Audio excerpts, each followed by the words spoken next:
No, really. If you stick around the game, you listen to an old veteran like me, I'll show you how to talk on the air, boy. Talk on the air? Yeah. Talk, to TV. No, really. TV, cameras and going on like that. Huh? I'm telling you, man. I'll show you how to make a living with this stuff. I'll show you how to have the people eating right out of here. Oh, yeah? Reggie Jackson has seen 2 pitches in the strike zone tonight, 2, and he's hit them both in the seats.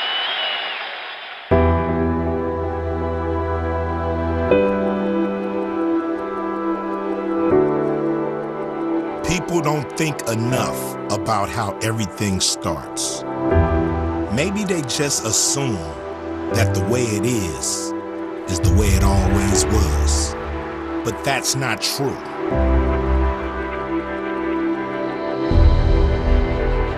On October 18th, 1977, Reggie Jackson turned in arguably the greatest performance anyone has ever seen in a World Series game.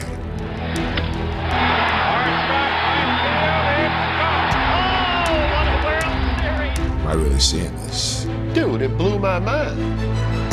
What the man did that night guaranteed he'd be remembered forever. But to understand why it was all so perfect, you've got to understand that everywhere he went before it, everything he did shook the ground too. I think initially when you meet him, it's just superstar, athlete, larger than life. Superstar. You hadn't heard it much before then. Well, Reggie was the Frank Sinatra of his time, the whole my way. When something comes up, Joe, I'm gonna say how I feel. You know, everybody thought the guy was a cocky SOB, and he was. I came to win and to be the best. He was cocky, he was arrogant, he was confident. He throws that bat down and admires it. But those are all the things that he needed in order to be successful, and it worked for him. The hell with Reggie Jackson that is gracious and sweet. Get it done now. That's Mr. October. What were the major thoughts that went through your head? The magnitude of me. You can thrive in New York, or New York can eat you up, especially if you come into a situation like Reggie. I'm the straw that stirs the drink. Thurman Munson thinks he can stir it, but he can only stir it bad. Everyone thinks Reggie and I hate each other. You just don't get 25 guys that you get along with all of them. He rubbed people the wrong way. There's no question about it. Jackson hit the top step of the dugout and went bang right at Billy Martin. For all of Reggie's bravado, there's a lot of insecurity there. I have a great need to be liked and be appreciated. It was almost like a bad dream or like a nightmare. There were days when he just didn't want to go to the ballpark. Maybe Reggie Jackson would be better off if he wasn't here. So, how did it get to this? Oh, what a beam on his face. How can you blame him? He's answered the whole world. If you really want to understand how it all came to be and why October and Reggie Jackson were made for each other. How this man has responded to pressure. You have to know where he came from and what happened along the path from there to here. It all started back in 1968. The United States of America feels like it's in the midst of a revolution. The status quo is under assault, and discontent, protests, and change are the order of the day. One of the epicenters of the revolution is in Northern California, the Bay Area. And wouldn't you know it, that year, the city of Oakland gets a baseball club, the Athletics, who come from Kansas City. They arrive as one of the worst teams in the league. But there's hope, too, thanks to a 21-year-old outfielder by the name of Reginald Martinez Jackson. Everyone calls him Reggie, and it seems like he does just 2 things: hit home runs and strike out. Reggie doesn't look like other sluggers either. Not just the way he swings, but the way he throws his bat away every time he hits the ball towards the bay. And the fact that he's never afraid to tell you just how great he is. When I was a young kid, I was a great player. There's a long drive. Jackson has hit it all. And it is gone. Jackson is homer to the opposite field. He hits some of the longest shots in baseball. I had more talent than most players, 99% of them. When I first came today, he's a star, man. And as a rookie player, I just kind of sat back in awe of him and watched him do his thing. In '69, the A's second season in Oakland, Reggie took on giants of the past, too. He was one of the guys they talked about was going to break Babe Ruth's record. He had all the home runs in April. I had 37 at the break, and I had a pretty good August as well. I thought I would easily hit 50 home runs. Every time you looked around, it was something written, said, taped, something about Reggie Jackson challenging Ruth's record. Anytime we went into, that would be a reporter or a writer or a radio guy waiting for him in the hotel lobby. Everybody wanted their exclusive, and he always did that. I was about 23 years old. They were constantly talking about Babe Ruth and Roger Maris, etc. And then in September, I wound up with hives and all this kind of stuff. I remember him breaking out in hives from the tension and the pressure of trying to break the record. After the pressure got to him, it just he fizzled out. If I would have approached Roger Maris's record and been about 30 to 33 years of age, I'd have broke the record because would have known how to deal with all the pressure with the media and known how to handle myself. But I was a little too young to know how to cope. Reggie ended up with 47 homers that year and a hard-earned lesson on how to deal with trying to hit while the entire world was watching. 2 years later, at the All-Star game in Detroit, he got a chance to reintroduce himself and what he was capable of. I was selected for the All-Star game. I dressed next to Sal Bando, our captain. After our last ball game before the All-Star break, I said to Reggie, whatever you do, don't embarrass us and strike out. He got into the game in the bottom of the third. I went to pinch hit, and Doc Ellis is pitching, and I looked around and I said, man, they need to save me for the big time, for the 8th and 9th. They're getting me out of the way early. Went for the high, fast one and fouls it back, and Ellis quickly has him 2 strikes. It's no balls and 2 strikes. And I got out of the batter's box, and Sal Bando was in my ear, and I said, man, let me not strike out. There's a long drive. That one is going way up. It is off the roof. That hit the transformer up there. And I hit the ball over the roof, into the light tower, into the transformer, and one of the longest home runs ever hit. That ball would have went out of Yellowstone Park. He hit that ball. That hit that transformer in right field. I've never seen a ball hit like that before.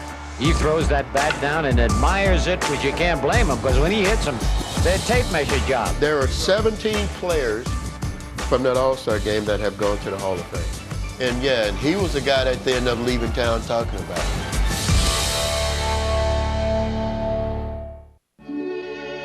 Jack be nimble, Jack be quick. Jack knocked over a candlestick onto the shag carpeting, and his pants ignited into flames, causing him to stop, drop, and roll.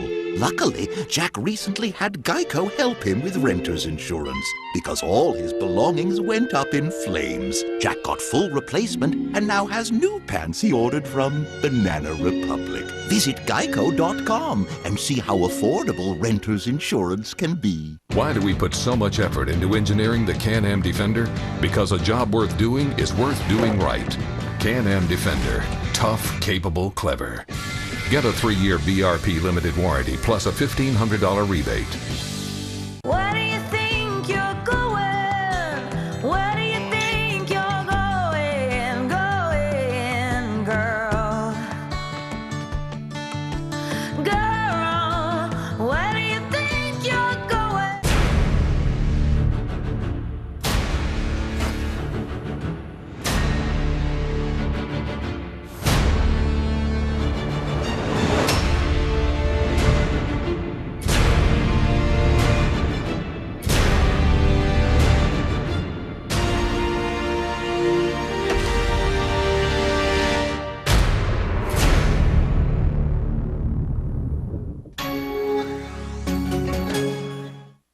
You love all-day breakfast. I love all-day breakfast. But you don't love that you can't get all your favorites all day. But I want McGriddles, too. Now you'll love that you can get more all day, like those McGriddles. Yeah, I do love that. So you'll have to find something else to not love, like dog strollers. Or football players who stress the word "the." The Glencoe Brook State Community College. Or inappropriately timed political discussions. It's as if it didn't even matter. Get more choices you love, now with all-day breakfast.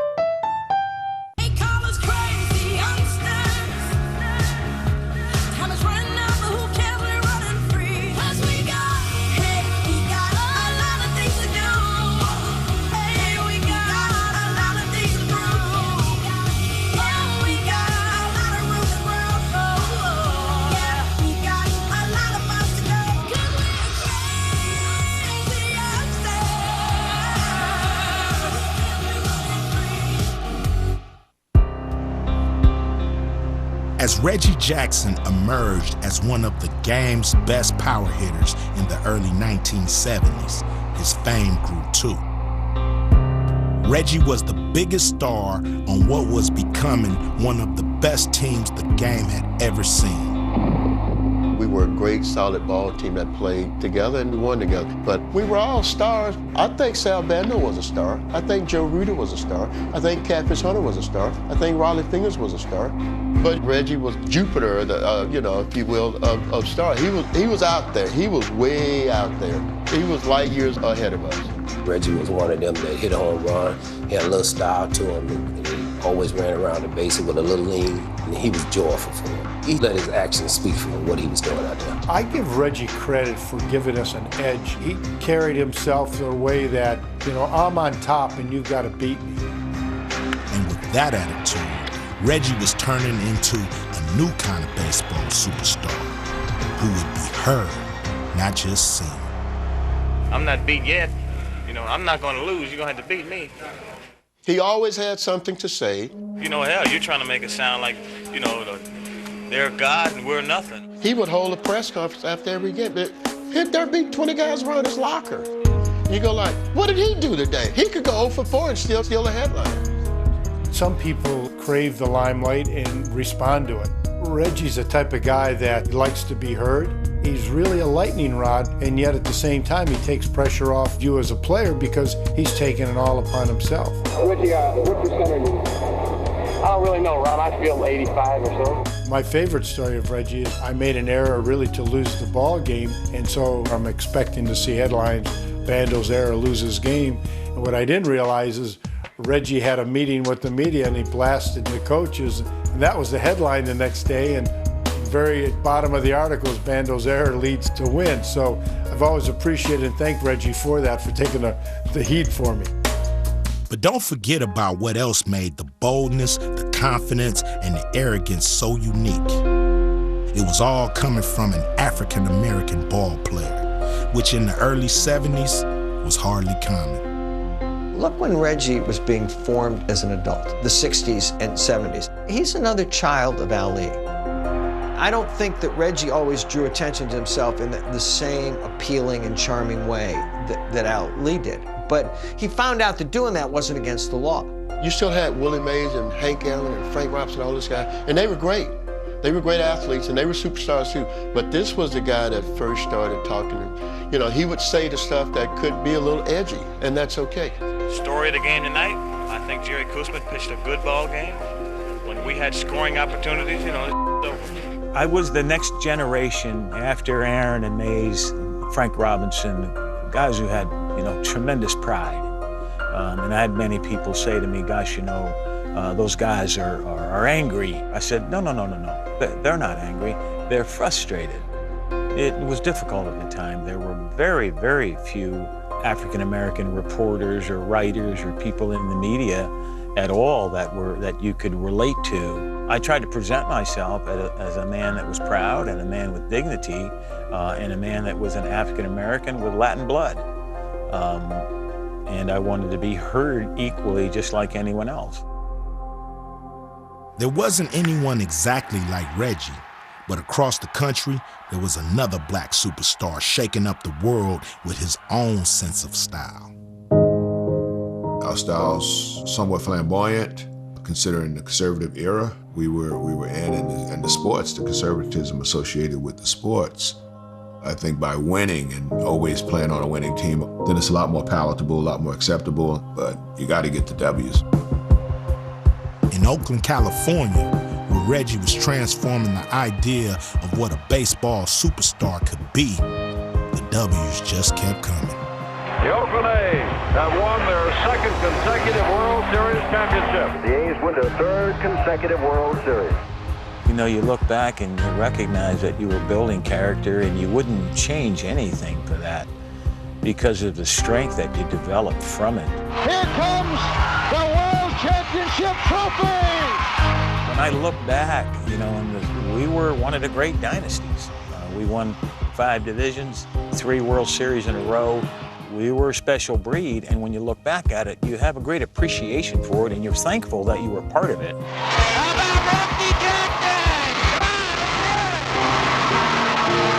But after the 1975 season, the A's ran into financial problems, which meant they couldn't afford their best players. Reggie was traded to Baltimore, where he'd spend 1 season with the Orioles. After that came something new, and almost too perfect. At the age of 30, Reggie Jackson would be a free agent. And go figure, he had a plan. I have some prerequisites that I would like to have met. The most important one is a 5-year contract. There are going to be 7 or 8 teams that are not going to have any chance to sign me anyway. So I'm going to wind up talking to probably teams on the East Coast, or the teams that at least can afford to sign me. I pretty much feel as though I'll be able to pick my spot where I want to play. Call you back. Is this my car? State Farm knows that for every one of those moments, This is ridiculous! there's one of these. Is this my car? What? This is ridiculous. This can't be happening! This can't be happening. Oh, it's happening, sweetheart. Oh, it's happening, sweetheart. Shut up. Shut up! That's why State Farm is there. What a day. With car insurance for when things go wrong. What a day! But also here with car loans to help life go right. State Farm. You don't just ask for what you want, you demand it. With all the butts I put in the seats, I'm never gonna have more leverage than I do right now. I can't say that we wouldn't trade you. There is no limit to what you can do. Is there? All New Pitch returns this Thursday on Fox. Hey, Anthony, working on some brakes here. How about a lift? Sure thing. And speaking of lifts, Indy Tire and Auto Service gives a lift to Riley Hospital every time you buy a set of blue tire caps. It's caps for a cause, only at Indy Tire. When you donate your car, truck, boat, or RV to Goodwill, we'll tow it away free. You take the selling price off your taxes. The money stays in central Indiana. And just like that, one car gives a lift to an entire community. The woods. They're just a big salad when you think about it. And you've got to do what you do with any salad. Grab a rifle and pick through all the leaves and green stuff to see if there's any meat in there. Somewhere hidden under all this leafy green, there's meaty gold. It's meat season. Arby's, we have the meat. At Regions Bank, we offer the innovative tools you need to make banking simple so you can take your next step in life. Ashley, a real Regions customer, loves that we offer Regions mobile deposit and advanced online banking tools to help her keep track of her money. Sierra uses Android Pay and online planning tools that help her plan for the future. And they both love that there's a helpful Regions banker available to offer personal advice and guidance. Ready to take your next step? Regions Bank is right here in Indianapolis. Call, click, or come by. Be where you want to be faster with the Fox 59 Traffic Authority app. Take control of your commute with real-time traffic maps and time-saving tips. Know before you go. Download the Fox 59 Traffic Authority app today. Driven by Andy Moore Automotive. For brakes, engine diagnostics, oil change, heating and cooling, and of course, tires, your one-stop shop is Indy Tire. Get up to $140 back when you buy 4 eligible Bridgestone tires. Indy Tire, the lowest tire prices guaranteed.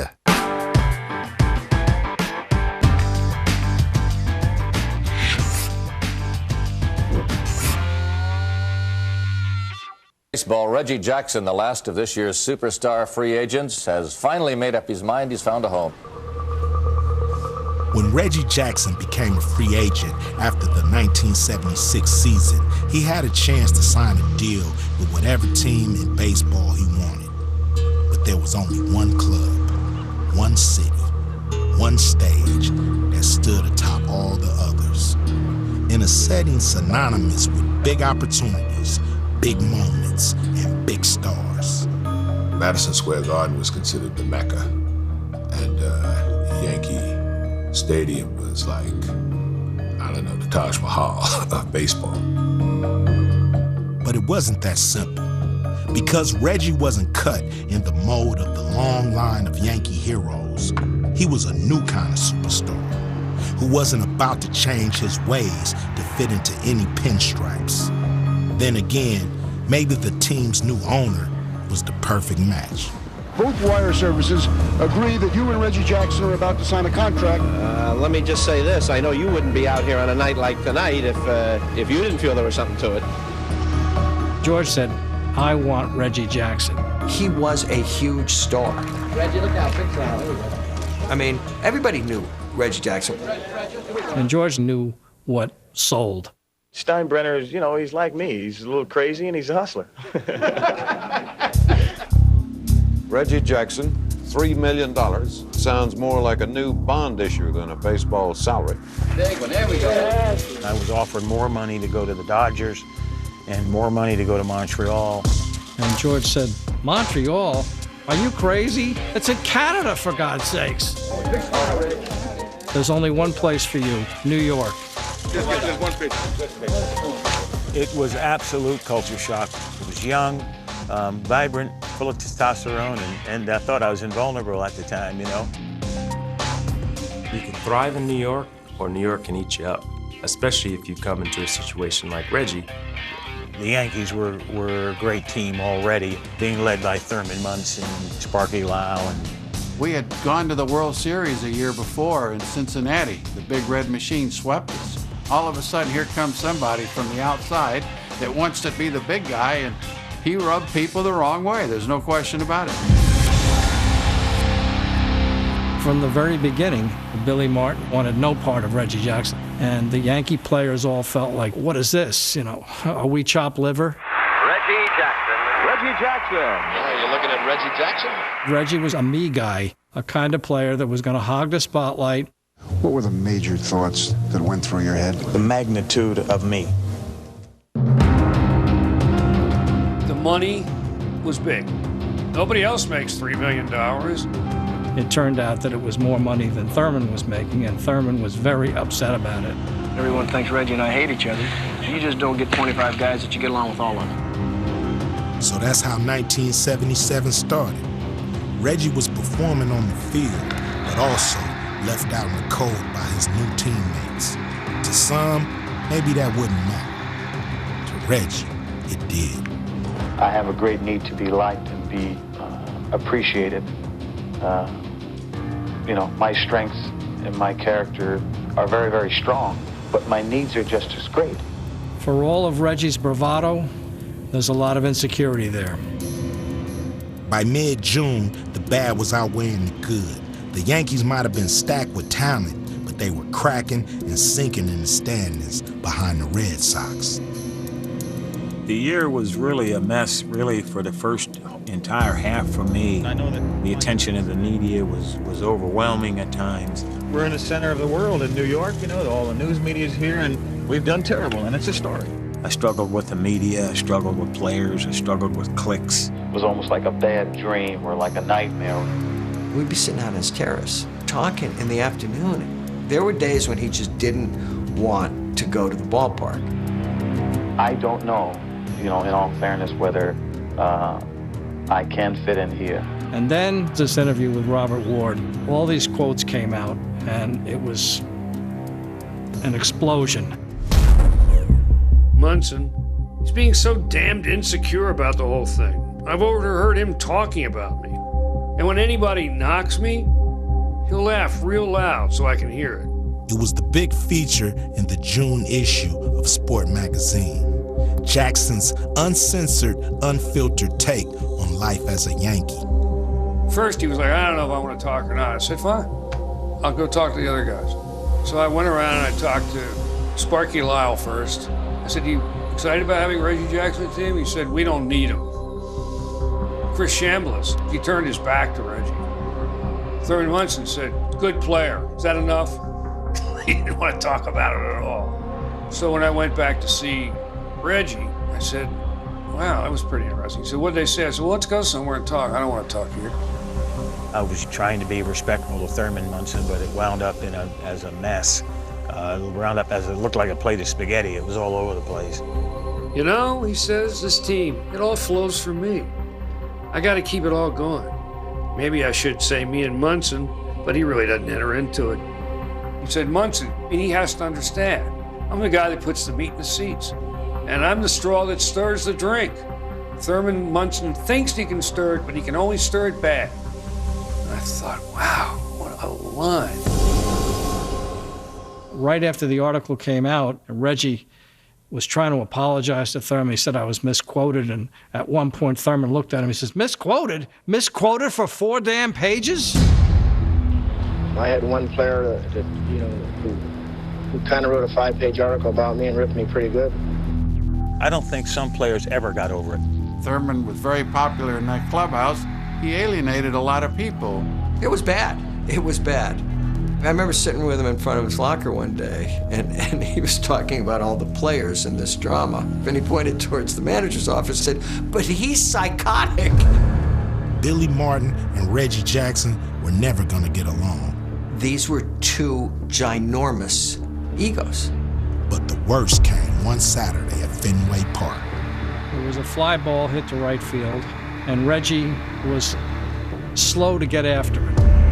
Billy thought he was loafing. Billy sent Paul Blair out in the middle of the inning to replace him. Reggie didn't know what he was doing. Reggie gives him one of those, and Paul Blair said, Skip wants you in there. Sparky Lyle, who hated Reggie, was on the mound. And Sparky, you could hear it in the dugout, but Sparky says, oh boy, I can't wait to see this. Jackson hit the top step of the dugout and went flying right at Billy Martin. When he took his glasses off, I thought he was going to finally pop him once and for all. He showed Jackson up. Fran Healy told me, he said, you need to get dressed, showered, and go home. You need to get dressed, showered, and go home. He said, if something happens and you're in the right, you're going to be in the wrong. Now the Yankee dugout, which is a place of turmoil. I changed into my clothes, didn't shower, and walked back to the hotel, got out of there, and that's some of the best advice I've ever gotten. Well, we'll hear more about that. About Billy, anything you can provide on the relationship? I really don't think we had one. And I probably just wouldn't say very much about it. Reggie Jackson and the Yankees were a mess.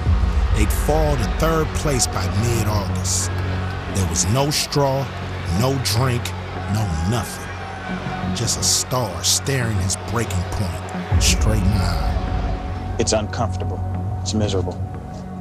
I think that being black has something to do with it. I don't act very subservient in a world that is not quite used to a black man having his own way.